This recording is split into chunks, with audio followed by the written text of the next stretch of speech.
Let us learn the second part of this chapter, microorganisms.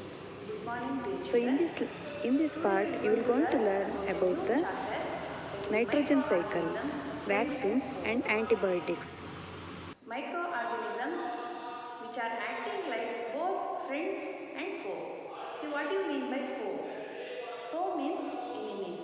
Microorganisms act like friends as well as enemies to us. So you know what are microorganisms? See, microorganisms like plants and animals, they are not visible to our naked eye. So they can be seen through only microscope. Suppose if you Every healthy person while breathing. you knew how the first antibiotic was developed. So it was by Alexander Fleming. So antibiotic will be prescribed to any person suffering from the diseases after the onset of the disease.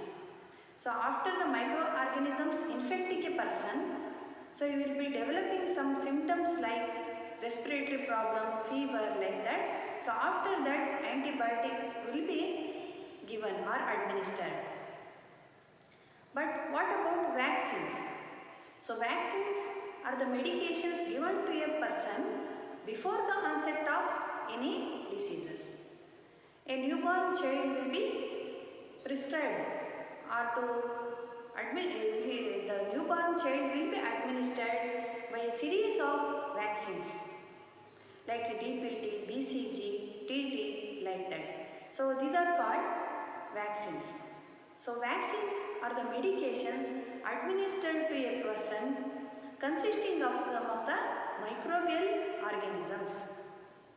See, these microbial organisms will be having the power of infecting.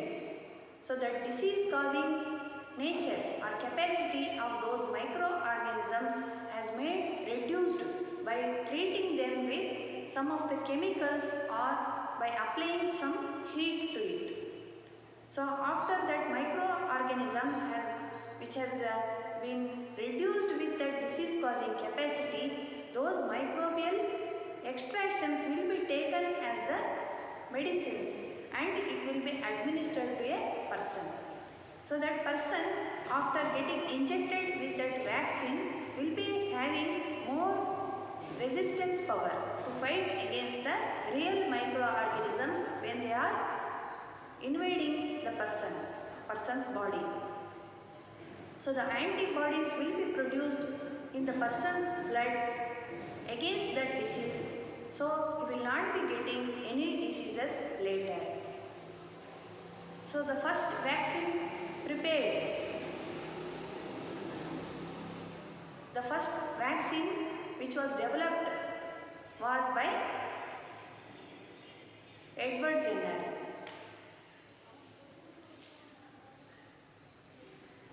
The first vaccine was developed by a scientist by name Edward Jenner. So during that time, people were suffering from a serious disease called smallpox.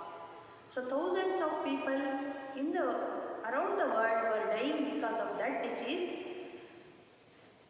At that time, that scientist, he was by profession doctor.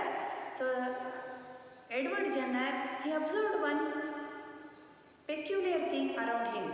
So what was that? Some people who were called milkmaids, were not getting the smallpox disease.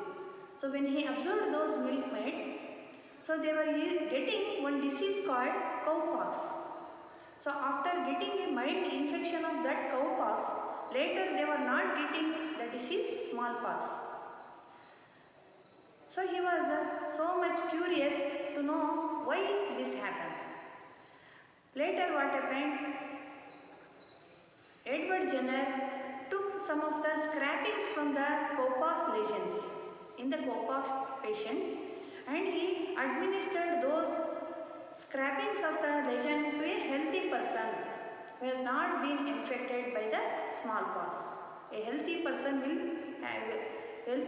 was injected with the scrapings taken from the cowpox patients. so that patient was getting,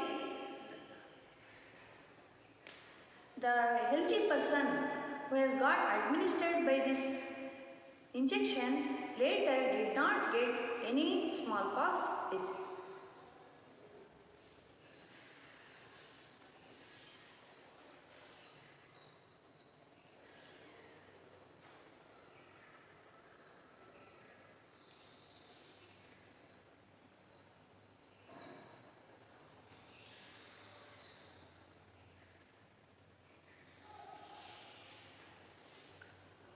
So there was a serious disease called smallpox which was taking the life of thousands of people around the world. So at that time, a scientist by name Edward Jenner, he found the method of giving vaccination against this disease smallpox. So he observed one peculiar thing in milkmaids. So milkmaids were not at all milkmaids were not at all getting affected by smallpox disease. So as they were getting a mild infection called cowpox. So this made Edward Jenner to think a lot. So he took the scrapings of the cowpox lesions of those milkmaids, and he took those scrapings and converted that into a medication, and he injected that into a healthy person who has not got infected by this smallpox. So after getting this injection, having the cowpox lesions, so that person got the disease, that is cowpox, so which is of a mild infection, but later he was not at all getting the infection, that is the smallpox.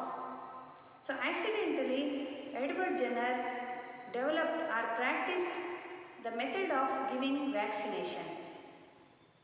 So this method of vaccination became very popular, and later so many vaccines against serious. One of the most important use of microorganisms is to fix the atmospheric nitrogen into the soil and from the soil into the plants, and so that plants produce the nitrogenous content, that is pulses and ramps.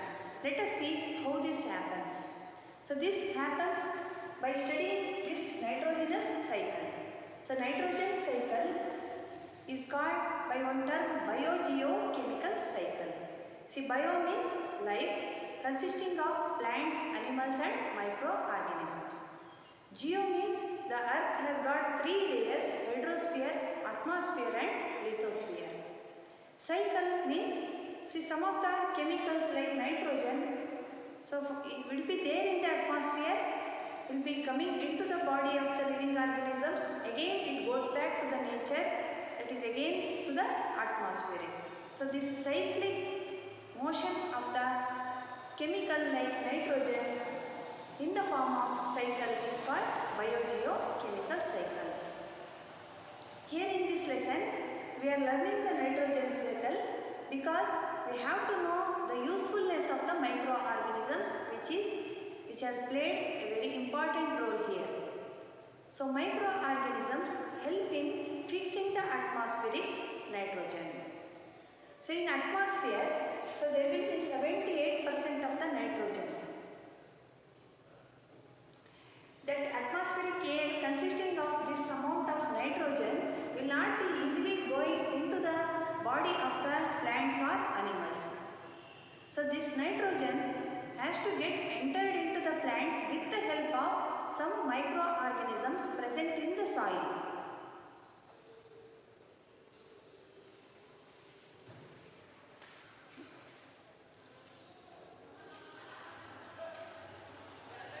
Let us know one of the very important use of microorganisms, that is nitrogen fixation.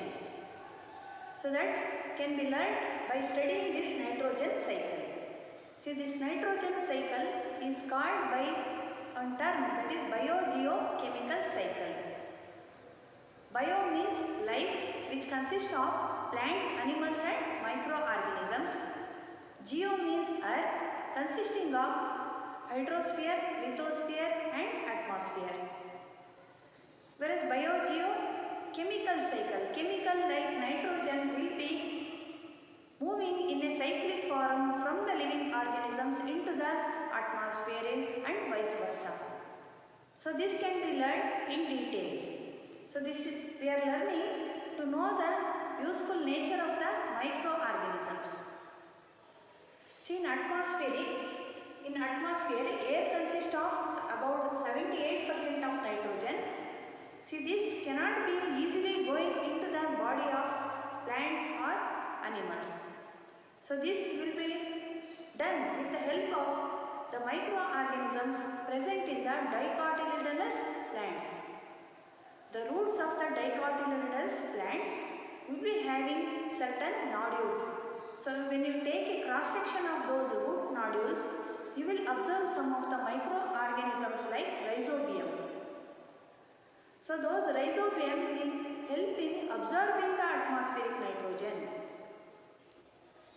So that nitrogen in the gaseous form will be fixed by these microorganisms and is converted into compounds of nitrogen. The nitrogen present in the atmosphere is get fixed by the microorganisms, so which is in the gaseous form. Again it is fixed into the soil in the form of nitrogenous compounds. These nitrogenous compounds in the soil will be taken up by the plants, so by their roots. So these plants will prepare the nitrogenous substances like pulses and grams, which are of high protein content. These pulses and grams present in the plants will be eaten by the animals. So when these animals eat the nitrogenous content of the plants, will be dead or they will be excreting the excreta. So that excreta will be containing some of the nitrogenous waste, and when they die, so the nitrogenous content inside the animals so get disintegrated into the soil again.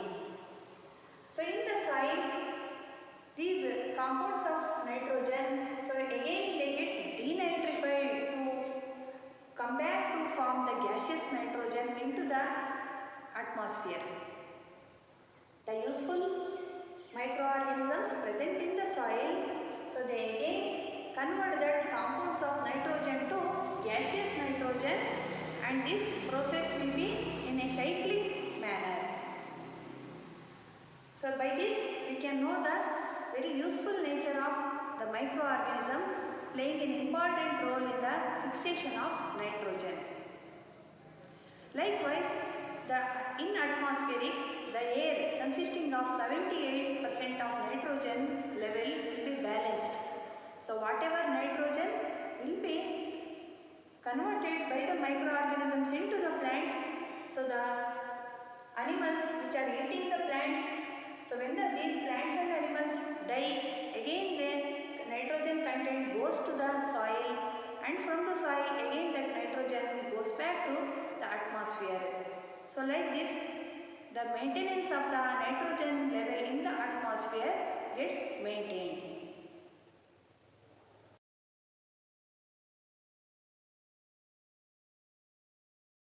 Some small insects which act as agents for diseases. The insects and animals which act as carriers of disease-causing microbes, such as housefly. The flies sit on the garbage and animal excreta. Pathogens stick to their bodies. When these flies sit on uncovered food, they may transfer the pathogens. Whoever eats the contaminated food is likely to get sick. So it is advisable to always keep food covered. Avoid consuming uncovered items of food. So another example of a carrier is the female Anopheles mosquito, which carries the parasite of malaria. Female Aedes mosquito acts as carrier of dengue virus.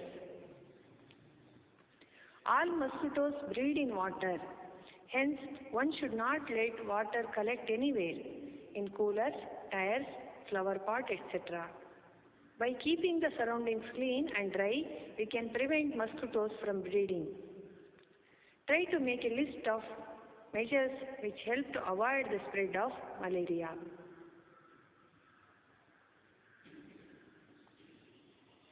Here are some common human diseases caused by microorganisms: tuberculosis, measles, chickenpox, and polio. Tuberculosis is caused by bacteria spread through the medium of air. Measles is caused by virus spread through air. Chickenpox is caused by again virus spread through contact or through air. Polio is caused by again virus spreading through air and water medium. We can prevent these 4 diseases by keeping the patient in complete isolation, keep the personal belongings of the patient away from those of the others. Vaccination is to be given at suitable age. Coming to 2 bacterial diseases, cholera and typhoid, are spread through water and food. We can avoid these diseases by maintaining personal hygiene and good sanitary habits. We should consume properly cooked food and boiled drinking water. We should also take vaccination against these diseases. Hepatitis B is another dreadful viral disease caused by water. To avoid this, we should drink boiled drinking water and take vaccination against this. Malaria is a protozoan disease caused by the media like mosquito. We can avoid the malaria by using mosquito net and repellents, spray insecticides and control breeding of mosquitoes by not allowing water to collect in the surroundings.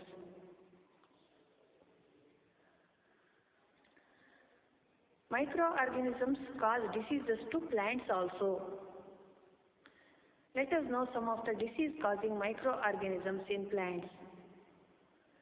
Several microorganisms cause diseases in plants like wheat, rice, potato, sugarcane, orange, apple, and others. The diseases reduce the yield of crops. They can be controlled by the use of certain chemicals which kill the microbes. You can see the citrus canker disease caused by bacteria spread through the air mode of transmission. Another disease, rust of wheat, caused by the fungal infection which is getting spread through seeds and air. Yellow vein mosaic of bindi or okra is caused by virus transmitted with the mode of insects.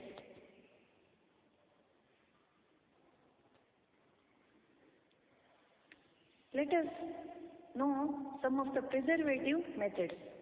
Preservation of the food can be by Let us come to study. Let us learn some of the preservation techniques of food. Food can be preserved by adding some of the agents like chemicals. So in chemical method, salts and edible oils are the common chemicals generally used to check the growth of microorganisms. Therefore, they are called preservatives. We add salt or acid preservatives to pickles to prevent the attack of microbes. Sodium benzoate and sodium metabisulfite are common type of preservatives. These are also used in the jams, squashes to check their spoilage. Preservation of the food by adding common salt. Common salt has been used to preserve meat and fish for ages. Meat and fish are covered with dry salt to check the growth of bacteria. Salting is also used to preserve amla, raw mangoes, tamarind, etc. We can also preserve food by adding oil and vinegar. Use of oil and vinegar prevents the spoilage of pickles because bacteria cannot live in such an environment. Vegetables, fruits, fish and meat are often preserved by this method. We can preserve the food by adding excess amount of sugar. Jams, jellies and squashes are preserved by sugar. Sugar reduces the moisture content, which inhibits the growth of bacteria, which spoil food. We can also preserve food by heat and cold treatments. You must have observed your mother boiling milk before it is stored or used. Boiling kills many microorganisms. Similarly, we keep our food in the refrigerator. Low temperature inhibits the growth of microbes. Here you are seeing a famous scientist, Louis Pasteur, who invented the method called pasteurization. Louis Pasteur was a French biologist, microbiologist, and chemist renowned for his discoveries of the principles of vaccination, microbial fermentation, and pasteurization. He is remembered for his remarkable breakthroughs in the causes and prevention of diseases, and his discoveries have saved many lives ever since. He reduced mortality from puerperal fever and created the first vaccines for rabies and anthrax. His medical discoveries provided direct support for the germ theory of diseases and its application in clinical medicine. He is best known to general public for his invention of the technique of treating milk and wine to stop bacterial contamination, a process now called pasteurization. He is regarded as one of the three main founders of bacteriology, together with Ferdinand Kohn and Robert Koch, and is popularly known as the father of microbiology. Pasteurized milk can be consumed without boiling as it is free from harmful microbes. The milk is heated to about 700 centigrade and 15 to 30 seconds and then suddenly chilled and stored. Pasteurized milk can be consumed without boiling as it is free from harmful microbes. The milk is heated to about 700 degrees centigrade for 15 to 30 seconds and then suddenly chilled and stored. By doing so, it prevents the growth of microbes. This process was also discovered by Louis Pasteur, so it is called pasteurization. These days, dry fruits and even vegetables are sold in sealed, airtight packets to prevent the attack of microbes. Let us know one of the very important, useful nature of microorganisms in fixing the nitrogen. You have learnt about the bacterium Rhizobium in classes 6 and 7. It is involved in the fixation of nitrogen in leguminous plants, which produces pulses. Recall that Rhizobium lives in the root nodules of leguminous plants such as beans and peas, with which it has a symbiotic relationship. Sometimes nitrogen gets fixed through the action of lightning. But you know that amount of nitrogen in the atmosphere remains constant. You may wonder how. Let us understand this in the next slide. Our atmosphere has 78% of nitrogen gas. Nitrogen is one of the essential constituents of all living organisms as part of proteins, chlorophyll, nucleic acids and vitamins. The atmospheric nitrogen cannot be taken directly by plants and animals. Certain bacteria and blue-green algae present in the soil fix nitrogen from the atmosphere and convert into compounds of nitrogen. Once nitrogen is converted into these usable compounds, it can be utilized by plants from the soil through their root system. Nitrogen is then used for the synthesis of plant proteins and other compounds. Animals feeding on plants get these proteins and other nitrogen compounds. When plants and animals die, bacteria and fungi present in the soil convert the nitrogenous waste into nitrogenous compounds to be used by plants again. Certain other bacteria convert some part of them to nitrogen gas, which goes back into the atmosphere. As a result, the percentage of nitrogen in the atmosphere remains more or less constant. Like this, we have come to know about the usefulness as well as harmfulness of the microorganisms in this chapter.